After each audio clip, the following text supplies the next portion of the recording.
저와 여러분이 가끔 경험하지만 우리가 가끔 어두운 밤이나 또 새벽 일찍이 길을 다니다가 생각지 않는 곳에 사람이 벌컥 나타나면 되게 소리사쳐 놀랍니다.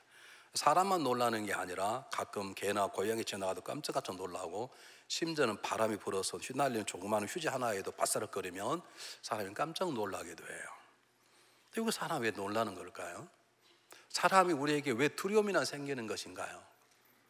그 이유가 여러 가지가 있지만 성경적 해석하면 인간의 마음 깊은 곳에는 저 밑에 두려움이 있는데, 그 두려움의 가장 깊은 뿌리는 죽음인 것입니다. 사람은 죽음처럼 두려워하는 존재가 없습니다. 어쩌면 이 땅에 존재하는 모든 세력 가운데 죽음이 가장 강력합니다.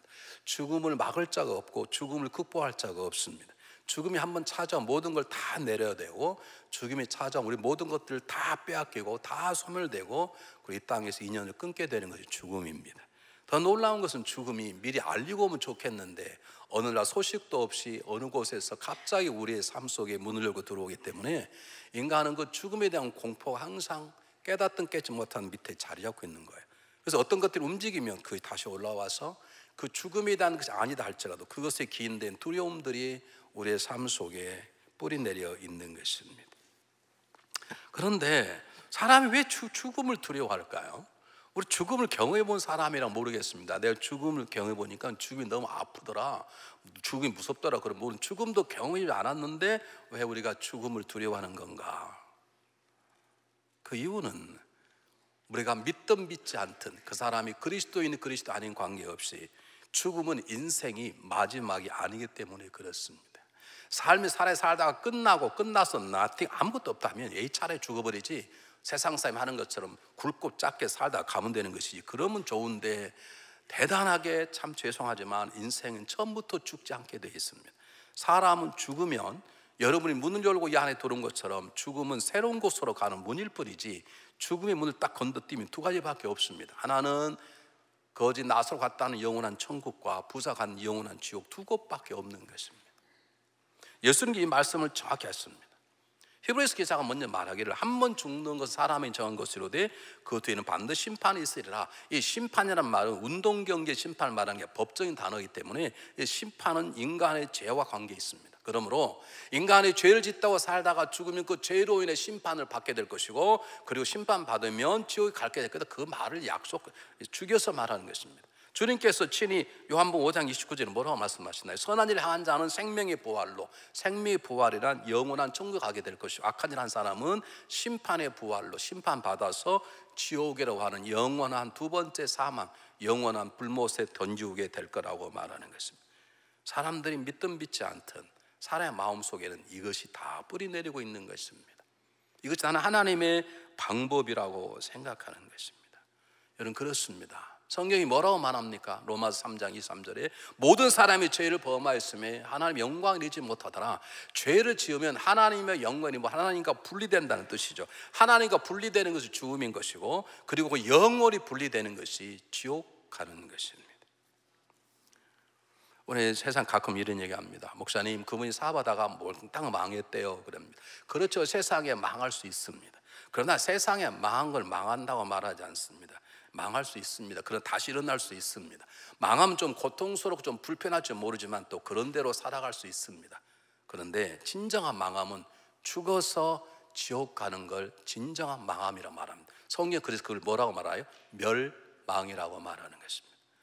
그러므로 우리가 정말로 중요한, 이 땅에 살아갈 때 어떻게 사냐도 중요하지만 우리 정말로 중요한, 내가 죽음 다음에 내 삶이 하늘나라에 갈 거냐 지옥 갈 거냐, 이것이 정말로 중요한 것입니다. 우리가 결코 가지 말아야 될 것은 감옥이 아닙니다. 그것도 가지 말아야 되지만 우리가 결코 인간이 가서는 안 될 것은 죽어서 지옥 가는 것입니다. 그래서 주님께서 뭐라고 말씀하시죠? 기억나시나요? 만약 내 눈이 범죄를 하거든 어떻게 하라? 빼어버리고 차라리 한 눈을 가지고 하나님의 나라에 들어가는 게 낫지, 두 눈을 가지고 지옥불에 던지는 것보다는 낫지 않냐. 그것은 불이 꺼지지 않고 구더기도 죽지 아니하니라. 사람을 소금으로 치듯이 하느니라. 그러니까 지옥이 얼마나 고통스러운 것인가를 우리가 알 수 있는 것입니다. 우리 집사람이 87년에 첫 애를 낳았어요. 이 올병에 있는 병원에서 첫 애를 낳았어요. 근데 좀 고생을 많이 했어요. 그래서 아마 굉장히 두려웠던지, 여보 나 다음부터는 절대 애 안 낳을 거야. 그래야지 나지 말라고. 내가 뭐 나라게 낳냐고. 그리고 지나다가 2년 지나니까 또 애를 또 낳겠다는 거예요. 둘째가 나왔습니다. 인간이 이 해산의 고통이 가장 고통스럽죠. 그랬지만 그건 잠깐이면 지나가면 잊어집니다. 자, 여러분이 수없이 많이 했지만 저는 2번 교통사고를 당할 뻔했어요. 한 번은 큰 교통사고가 아니라 차를 내리다가 문을 딱 닫았는데 우리 피아노 반주자의 손가락을 쪄버린 거예요.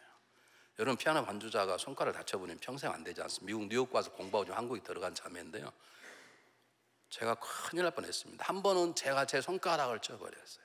여러분, 손가락을 문에 닫는데 다치면 이게 아플까요, 안 아플까요? 모르는 분 한번 해보세요. 집에 가서 한번 해보세요. 얼마나 아픈지. 이게 처음에는 놀래서 모릅니다. 근데 좀 있으면 무지하게 아픕니다. 여기 새까맣게 멍이 들잖아요. 아마 다른 사람이 했으면 머리카락 뽑아버릴 거예요. 아마 화가 나요. 그런데 내가 했으니 내가 뽑을 수도 없고 얼마나 아픈지 몰라요. 그런데 그렇게 아파도 일주일 지나면 사라집니다. 지옥 가면 안 사라집니다. 계속 아픈 거예요. 주님이 정확히 말, 내 발이 손이 잘못해 손을 찍어버리고 차라리 불구자로 하나님 나라에 가는 게 낫지, 2손을 죄짓다가 지옥 가는 것은 안 된다라고 주님께서 말씀하시는 것입니다. 예수를 믿든 안 믿든 이 죽음에 대한 공포가 인간의 뿌리 내리고 있기 때문에 사람은 그 모든 것의 두려움이 여기서부터 시작이 되는 것입니다. 자, 오늘 본문 말씀을 보시기 바랍니다. 아마 제자들의 예수의 말씀을 듣고 우리 주님이 죽으시면 우리도 죽겠구나라고 생각을 했던가 봐요. 그러니까 그들에게도 아직 모든 걸 다 깨닫지 못했기 때문에 죽음에 대한 공포가 있었나 봐요. 주님께서 그들의 마음을 읽으셨습니다. 우리 주님은 참 지혜롭고 정말 인자하고 온유한 분이십니다. 저 같았으면, 야 이것들아, 내가 너희와 3년 반이 아직도 못 깨달은 이 멍청한 것들, 저는 한번 뭐라고 했을 텐데 주님은 한마디 하지 않고 너는 마음에 근심하지 말라. 아버지를 믿으니 하나님을 믿으니 나를 믿으라. 내 아버지 집에 갈 곳이 많도다. 그렇지 않으면 내가 너에게 이렇게 말하면 믿겠냐? 내가 너희를 위해 처소를 예배하러 가는데 가서 너희를 위해 처소를 예배하면 내가 다시 와서 너희를 나 있는 곳으로 데려가 나와 함께 거하게 하겠다. 죽음을 두려워하지 말라. 죽음 다음에 뭐가 있다? 부활이 있다는 것입니다. 그 부활이 뭐냐? 아버지 집에 거하는 거란 말입니다. 여기 아버지 집은 영어로 맨션이나 어마어마한 큰 집을 말합니다. 제자들은 죽으면 얼마나 고통스럽고 어쩌면 죽으면 저 지옥 갈지 모른다는 두려운 생각에 벌벌 떠는데 예수님이 그들에게 지혜로운 말씀으로 죽음을 두려워하지 마. 나도 죽지 않아. 잠깐 죽겠지만 나는 죽지 않고 천국에 와서 너희들 올 곳을 내가 미리 준비하겠다라고 하는 이 놀라운 진리의 말씀을 제자들이 가르쳐 주시는 것이에요. 그런데 이 똑똑한 도마가, 아니 선생님이 어디로 가시는지 모르겠는데 우리가 뭘 하겠습니까? 이렇게 질문을 던졌습니다. 제가 보기에는 도마가 잠깐 졸았던가 봐요.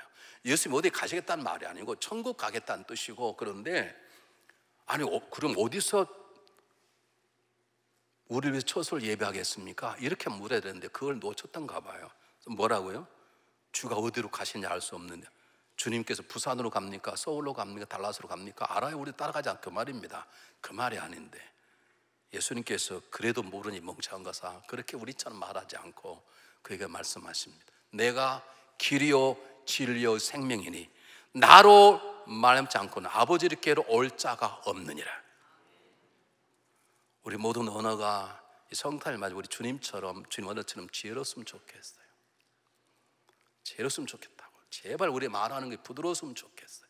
제발 우리의 말이 상대방을 살리고 세우는 말이 됐으면 좋겠어요. 12월 달만 해도 제발 알아 누가 이랬대, 그딴 소리 좀 하지 마세요. 나는 그렇게 말하는 사람처럼 깨끗하게 거룩한 사람 본 적이 없어요. 여러분, 예수님처럼 우리 언어가 사람을 살리는 언어고 세우는 언어가 되어야 돼요.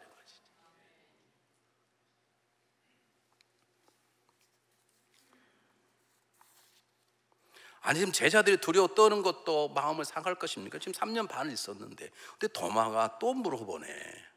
지금 어디로 가는가가 문제가 아니잖아요. 죽음 다음에 부활이 있다. 그리고 부활은 하나님의 집에 거하는 것이야 라고 말씀한 이 예수님 앞에 할렐루야 그러지 못할 망정 두려워 떠는 제자들의 모습을 주님은 한 번도 나무라지 아니하시고 그들에게 진리의 말씀을 선포해 주시는 것입니다. 그런데 이 성경이 우리 언어와 달라요. 그래서 좀 더 정확하게 영어 성경을 한번 보겠습니다. 영어 성경 띄워주시겠어요? 보세요. Jesus answered, I am the way and the truth and the life. 제 발음이 좀 좋아진 것 같지 않습니까? 아주 뭘 좀 표현을 해 주셔야 돼요. 웃어주든지.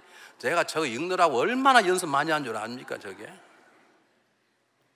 진짜예요. 근데 보세요, 뭐가 다르나요? 한국말로 그대로 하면 I am 왜라 그러든지, 아니, 깜짝 놀래 하지 말고 가만히 두세요. 저 말 그대로 번역하면 나는 그 길이요, 그 진리요, 그 생명이다, 그 말입니다. 우리 고등학교 때 배웠지 않습니까? 더는 정관사예요. 정관사는 고유명사 앞에 붙어요. 고유명사라는 말은 세상 하나밖에 없는 것에 붙이는 것이 정관사예요. 나머지 부정관사, 어나 어는 부정관사예요. 여러 개 있을 때. 그러니까 그 길은 하나님 앞에 가는 여러 가지 길 가운데 내가 하나의 길이 아니라 하나님께 가는 유일한 길이 나다, 그 말이에요. 하나님께 가는 진리가 나다, 내 외에는 진리가 없다라고 하는 것이 더 출발하는 단어예요. 내 안에 거하여야 생명이신 그분을 만나는 유일한 생명이 나와 아버지에게 있다라고 예수님은 정확히 말씀하시는 것이에요. 여러분, 성탄절은 그냥 주님이 오시는 게 아니라 진정한 유일한 길인 그분, 유일한 진리신 그분, 유일한 생명 주신 그분이 우리의 가정에, 우리 심령 속에 찾아오시는 날이에요. 그것도 그 길을 열기 위해서 그 진리를 주시기에, 그 생명을 주시기에 대신 십자가에 죽으시러 오시는 날이라고요. 여러분, 그런데 대강 사시면 되겠습니까? 성탄을 이용해서 그냥 즐기고 파티하고 먹고 그러면 되겠냐고요. 이걸 풀어서 말씀하겠습니다. 자, 다시 한번 보세요. 주님께서 I am the way, 내가 유일한 그 길이다. 아버지께 가는 길이 여러 길이 있는데 나는 그 길 중에 하나가 아니라 아버지 가는 길은 나밖에 없다. 그래서 주님께서 뭐라고 말씀하세요? 나로 말미암지 않고는, 그렇게 붙였습니다.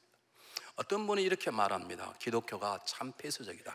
그렇습니다. 기독교는 정확하게 폐쇄적입니다. 축복 아니면 저주입니다. 지옥 아니면 천국입니다. 여러분, 중간에 회색지대는 기독교인들은 없습니다. 여러분, 생각해 보세요. 어떤 분이 아팠는데 암덩어리 있는 거예요. 그 방법이 수술할 방법밖에, 배를 째야 되는 거예요. 의사가 배를 째고 수술해야 됩니다. 다른 방법이 없습니다. 그 방법이 없습니다. 그럼 환자가 굉장히 편협하시군요. 그럼 됩니까 그게? 좀 생각해 보세요. 석가모니는 훌륭한 인생입니다. 그분은 거짓말쟁이가 아니라고요. 공자 스님은 훌륭한 인간의 스승입니다. 그래서 그들은 거짓말을 하지 않았습니다. 석가모니는 공자가 내가 길이요 진리요 생명이라고 말한 적이 없습니다. 석가모니가 너희들이 왕이다 라고 말한 적이 없습니다. 너희가 나를 믿으면 영원히 살리라 말한 적이 없습니다. 공자도 그런 적이 없습니다. 오직 유일하게 예수님만이 내가 그 유일한 길이요 유일한 진리요 유일한 생명이라고 말씀하시는 것입니다. 그러므로 나를 밟지 않고는 아버지가 올 자가 없고 내 진리를 믿지 않고는 너희가 생명 얻을 수 없다고 말하는 것이고, 내가 주는 생명만이 영원히 사는 생명이라고 말씀하시는 것입니다. 예수님이 유일하신 분이십니다. 나를 살리는 유일한 분이라고요. 나를 새롭게 하는 유일한 분이라고. 유일한 분이 내 삶을 찾아오는데 그냥 지내느냐고요. 어떻게? 그럼 생각해 보세요. 여러분 사업이 지금 망해갔는데 내 사업체를 살려줄 유일한 딱 한 분이 찾아오신대요. 그럼 여러분 잠이 오겠어요? 만약 이번에 그분을 잘 못 모시면 내 사업이 영원히 망하는데, 정말 내 사업체 살리실 유일한 분, 내 아들이 죽을 병이 걸렸는데 그 줄 보시는 유일한 의사가 있다면 우리는 그분을 그냥 대할 수 있을까요? 그분이 우리 집을 방문해 온다는데. 여러분, 성탄절은 그냥 기뻐하고 카드 보내고 그런 날이기도 하지만 더 중요한 것은 유일하신 구원자신 그분이 우리에게 찾아오시는 가장 귀한 날입니다. 꼭 기억하시기를 바랍니다. 주님께서 뭐라고 말씀하셨나요? 분명하게 나로 말하지 않고는 이라고 얘기했어요. 이 베드로가 은혜를 받은 다음 헷가닥 변해서 한 설교가 무엇입니까? 다른 이름은 구원을 받을 수 없다. 천하 인간에게 구원의 다른 이름을 주신 적이 없다. 오직 예수님 한 분밖에 우리의 구원자라고 말씀하시는 것입니다. 주님께서 뭐라고 말씀하십니까? 내가 부활이요 생명이니 나를 믿는 자는 죽어도 살겠고 무릇 살아 믿는 자는 영원히 죽지 않. 이렇게 말씀하신 분은 주님 한 분밖에 계시지 않습니다. 주님이 우리의 유일한 구원자시요 유일한 소망이시기 때문에 성탄절은 그분을 기다리는 거룩함으로 살아가야 되는 것입니다. 두 번째, 오늘 성경의 본문에 나와 있지 않지만 우리 성경을 통해 알 수 있는 것은 이렇게 말씀하시는 주님의 말씀이 완벽한 거예요. 완벽해요. 그 말은 무슨 말이냐면 인간은 아무리 완벽해도 완벽하지 않습니다. 제가 86년도 2월에 미국에 왔는데 영어를 좀 하기 위해서 85년부터 그 미8군 텔레 방송을 계속 틀어놨어요. 영어를 좀 늘려고. 하나도 늘지 않았지만 하여간 틀어놨어요. 틈만 나면 미8군 방송 영어를 배웠는데 86년 1월에 딱 아침에 새벽 같아 딱 텔레비를 틀었더니 방송에 뉴스가 나오는데 그 여러분 잘 아시는 아폴로 우주선이 올라갔다가 폭발해 다 죽은 사건이 직접 나왔습니다. 여러분 그것은요 0.1초만 틀려도 폭발하는 것입니다. 정확하게 재서 인간에 맞는 것인데 불량품이었습니다. 타일 하나가 떨어진 것이요. 제가 미국 와서 전도사로 살면서 삶이 어려워서 한때 어려워서 그때 샘스가 100불짜리인가요?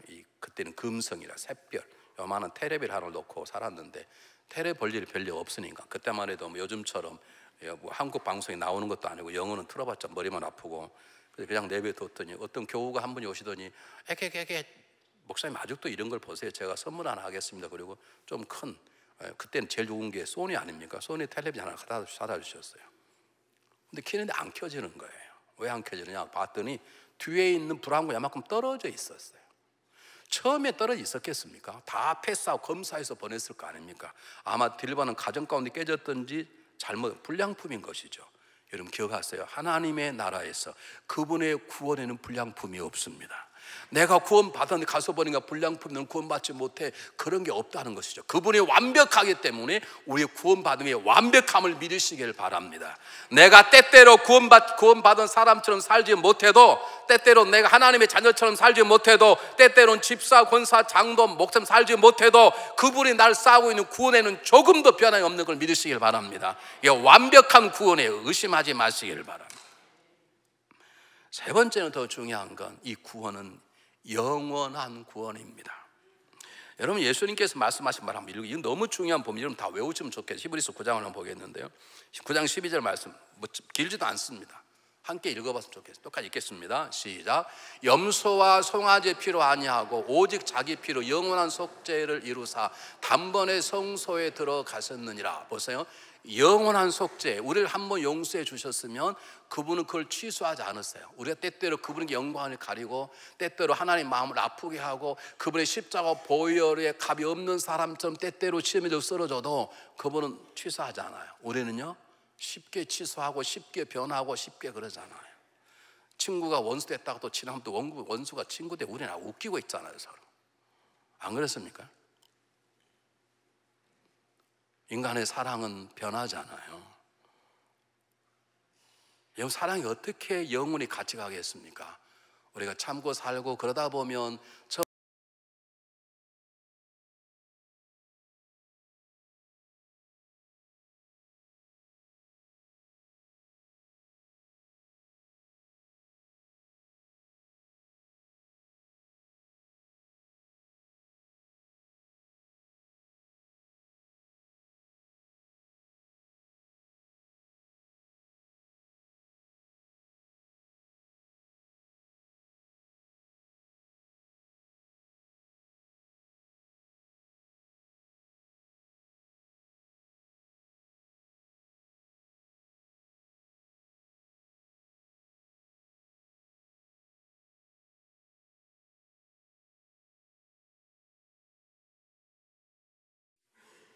배우자하고 이혼하겠다는 거예요. 그래서 왜 그러냐 그랬더니 결혼을 20년 살았는데 배우자의 손을 만져도 아무런 감동이 없다는 거예요. 오늘 어느 사람은 손을 만졌는데 심장이 처음으로 뛰기 시작했다는 거예요.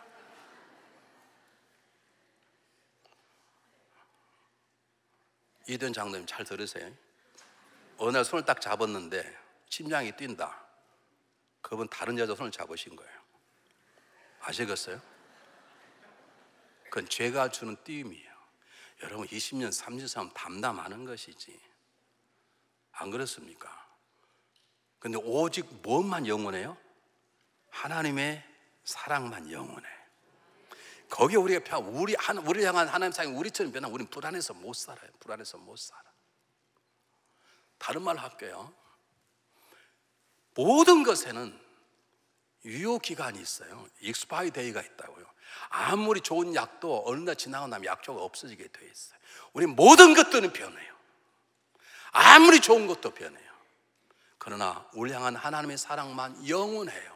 그분은 결코 우리 버리고 떠나지 않으세요. 그분이 오신다고요. 유일한 그분이, 우리를 완전히 구원할 그분이, 우리를 영원히 버리지 않을 그분이 오셔서 우리의 삶을 바꾸겠다는데, 우리가 지금 무엇에 미쳐 있는 거냐고, 무엇에 빠져 있는 거냐고, 무엇 때문에 아직도 기죽어 살고, 무엇 때문에 세상의 쾌락을 즐겨야 살맛이 나고, 무엇이 지금도 물 좋은 걸 찾아야 살맛이 나는 거냐. 내 삶을 정말로 인간답게 만드는 유일한 그분, 완전한 그분, 영원한 그분이 오셔서 내 삶을 완전히 바꿔주겠다는데, 그리고 우리 집을 미리 천국에 준비해 주시겠다는데, 우리가 무엇에 지금 빠져 있는 것인지. 더 중요한 건 이것입니다. 오늘 성경 본문에 나와 있지 않지만 제가 잠깐 말씀드렸듯이, 저는 이 본문을 읽을 때마다 저는 목회 현장에 제가 회개를 많이 합니다. 야, 어떻게 예수님 참 대단하시다. 제자들 그걸 벌벌 떨면 야지작대로 가서 기도해, 철야해, 이렇게 나무랄만 하는데 예수님 한 말씀 안 하시고 두려워 떠는 믿음이 적은 제자들에게 진리의 말씀을 가르쳐줍니다.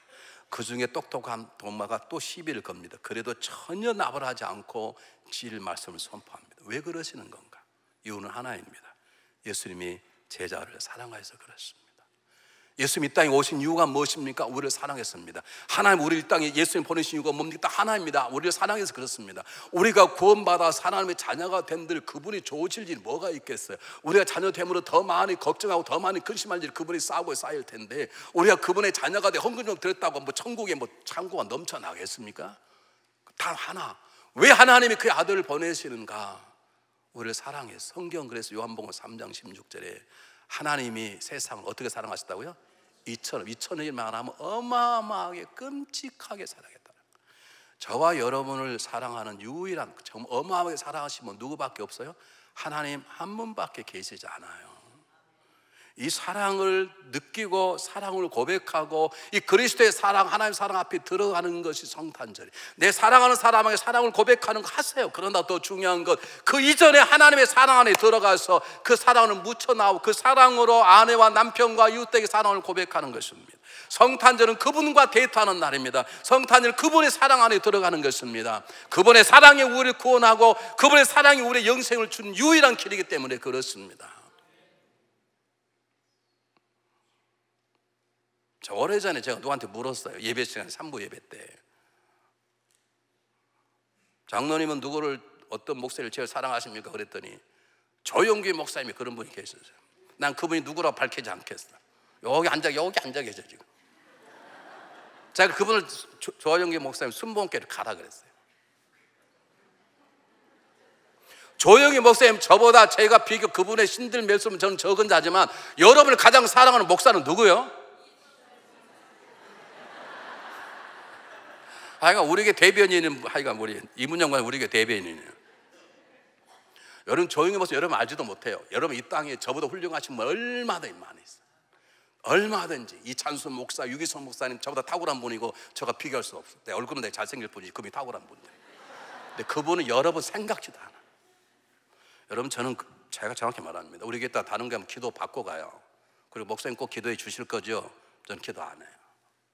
여러분도 기도하기 힘든데 뭐 떠난 사람은 떠난 사람과 다 하면 한 2만 명 기도해야 돼. 저는 거짓말 하지 않고 또 기도하겠습니다. 그건 안 해요. 여러분도 기도하기 힘든데 언제 그걸 다 기도하냐고. 여러분을 사랑하는 유일한 목사는 누구예요? 가장 많이 사랑하는 목사는? 좀 큰 소리로 말합시다. 예전에 다니는 교회 목사님 여러분 사랑할 거예요. 그런데 제가 더 사랑하지. 제가 목사니까 알아요. 그 말은 무슨 말이냐면 제가 제일 잘하는 게 아니라 여러분을 정말로 사랑하면 누구세요? 하나님을 강조하는 거예요. 여러분을 이처럼의 뜻이 그 뜻이에요. 여러분을 정말로 사랑하신 분, 여러분 한 사람만 사랑하시는 것처럼 사랑하시는 그분, 하나님 자신보다 더 사랑하는 그분이 하나님이세요. 하나님, 그분이 우리가 오신다는데 어떻게 그냥 살아가냐고요. 저는 우리 집사람하고 1년을 데이트를 했는데요, 우리 집사람하고 날짜 딱 정해지면 저는 가서 답사를 다 해야 돼요. 가서 몇 분 걸린가 봐야 돼. 30분 걸린다. 그럼 저는 45분 걸릴 생각 항상 먼저 가요. 왜? 조금이라도 사랑하는 그녀를 기다리려고. 우리 집사람은 항상 늦게 와요. 왜요? 나보다 덜 사랑하니까. 나는 그게 문제되지 않아요. 내가 사랑하면 되지. 이게 하나님의 마음이에요. 내가 집에 들어가면 우리 집사님 기도했다가 어머 자기 왔어 이런 일 한 번도 없어. 그럼 나는 괜찮아. 왜? 내가 사랑하는 사람은 내가 찾아가는데 뭐가 문제될 거예요. 하나님이 그렇게 사랑하세요, 여러분들.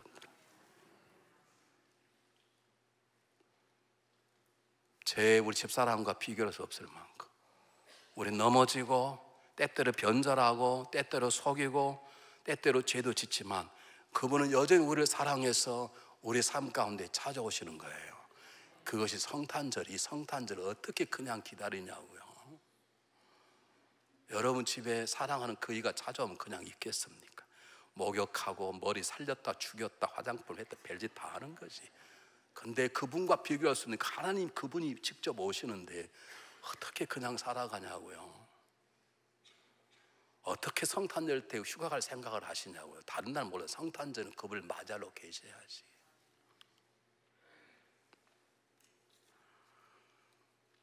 성경이 왜 이걸 기록하고 있을까요? 이 은혜를 경험한 사도 바울, 이 하나님의 사랑을, 이 사랑 경험한 베드로, 그 한 게 뭡니까? 주님에 대한 그 사랑을 증가하다가 순교당한 것입니다. 여러분 이미 우리는 다 집사의 권사의 대부분 장로고 목사이기 때문에 우리 이 땅에 이미 주님을 다 경험했습니다. 이처럼 사랑하는 주님을 경험했습니다. 믿습니까? 이미 온전한 사랑, 온전한 구원, 영원한 구원을 허락하신 하나님을 사랑했다면 우리 해야 될 일은 그 사랑을 세상에 전하는 것입니다. 여러분 성탄절에는 제발 다른 말 하지 마세요. 제발 성탄은 남 얘기 좀 하지 맙시다. 제발 좀 하지 맙시다. 제발 하지 마세요. 이건 경고입니다. 복음만 전하세요. 복음만 전하시라. 그리스도의 사랑만 전하시라고. 알지도 모르면서 아는 척 얘기하지 마시고. 우리는 완벽하지 않아요.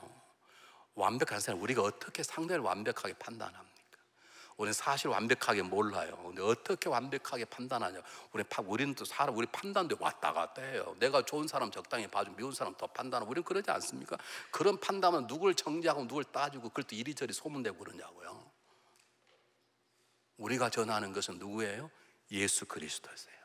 특히 성찬들만이라도 그분이 찾아오셔서 내 삶이 이렇게 변했고 우리 가정이 이렇게 변했고라고 하는 거예요. 그래서 성경에 기록된 것이죠, 여러분. 근데 말이 우리는 선교한다 그러고 해도 아직 멀었어요. 세상이 그래요. 보세요. 감리교, 침례교, 장로교 세 교단을 합쳐서 미국에서 1년 쓰는 선교 예산이 2억 달러예요.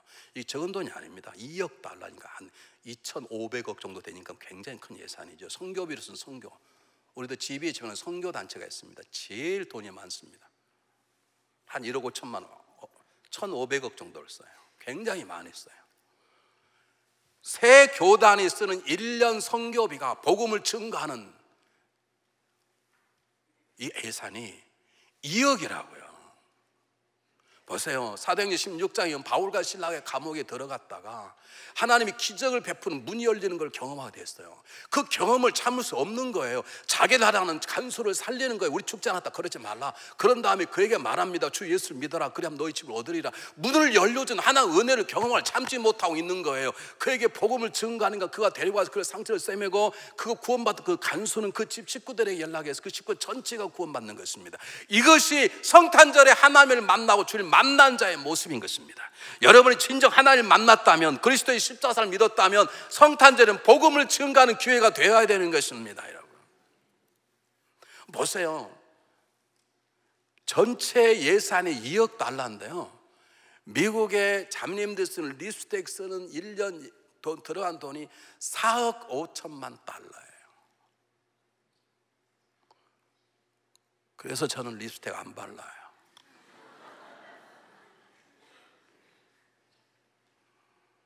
더 놀라운 건요, 샴푸는 남자도 쓰잖아요. 샴푸가요 950억 달러예요. 샴푸로 쓰는 데 950억 달러예요. 전 샴푸 안 써요. 그래서 우리 목사님, 우리 집사님 물어보십시오. 어쩌다 한 번씩 쓰죠. 잘 안 써요. 여러분이 주님과 쓰지 저는 안 써요. 저는 그냥 5분 감을 걸 그냥 10분 감아요. 그러니까 이렇게 머리도 까마고 아직까지 안 상하는 거예요. 아니 머리 샴푸를 그냥 쓰는 돈이 950억이에요. 1년에 2억이 선교비인데 말이 선교한다 그러고 우리 뭐 선교적 교회 떠들고 별짓을 다 해도 우리 머리 감고 버리는 돈이 950억 달러예요. 더 놀라운 것은 영화 보고 파티하고 축구 보고 게임 야구 보고 하는 돈이 2,500억이에요. 선교사들은 고생하고 굶고 죽고 하는데 우리가 말이 복음을 전가하는 것이지. 근데 여러분이 정말로 예수를 만났다면 바울이 가만히 있지 못하는 옥문이 열리는 기적을 겪으면 어떻게 가만히 있습니까? 자기를 매를 때렸던 간수가 죽겠다 살 사람도 죽어라. 너 우리 때렸지. 그런데 죽지 마시오. 우리 살아있지 않냐 여기에. 그리고 그에게 복음을 전가합니다. 그를 살리는 거예요. 우리는요 원수를 죽이려고 그러잖아요. 여러분 원수를 죽이려면 여러분이 죽습니다. 기억하십시오. 다윗을 죽이려던 다윗이 죽지 않고 사울이 죽었다는 사실을 기억하십시오. 그를 살리지 않습니까? 이게 복음입니다. 복음은 죽을 만한 사람을 살리는 게 복음입니다. 성탄절은 죽을 사람을 살리는 게 성탄절입니다. 사도 바울이 놀라운 비밀을 외쳤습니다. 누구든지 주의 이름을 부른 자는 구원을 얻을 것인데 믿어야 부르지 않겠냐? 들어야 믿지 않겠냐? 누가 전해야 듣지 않겠냐? 근데 전한 자가 없다는 거예요. 예수 이름만 부르기만 하면 내 죄가 주님 때문에 깨끗한 밭을 나고 고백하기만 하면 구원받아 영생의 천국에 이르게 될 텐데 믿으면 되는데 누가 들어줘야 믿어지 어떻게 들리지 않는 것을 믿겠냐? 누가 전해야 들리지 않겠냐? 그래서 복음을 증거하는 자가 그 발이 아름답다고 말하는 것입니다. 여러분 대강절은 대강대강 사는 날이 아닙니다. 유일하시고 온전하시고 완벽한 영원한 구원을 이루신 그분 앞에 가서 그분의 사랑에 내 사랑을 고백하고 그분과 데이트하는 절기가 대강절입니다. 누가복음 15장 11절 이하에 보면 우리 집 나간 둘째 아들이 돌아온 얘기가 있습니다. 세상 사람들 그것을 탕자의 비유라고 말하는데 성경은 탕자라고 말한 적이 없습니다. 성경을 잘못 봐서 그래. 죽었다가 살아난 자라고 말해요. 내 아들이 죽었다가 살아났도다. 근데 어쨌든 둘째 아들이 돌아와 봤어요. 아버지가 아무것도 묻지 않고 목욕시키고 새 옷을 입히고 신발 신고 손가락에 손에 반지를 끼워 주었어요. 그게 얘기가 끝이잖아요. 근데 어떤 분이 그 뒤 얘기를 썼어요. 그 둘째 아들이 다시 집을 나갔다는 것이에요. 견딜 수가 없었답니다.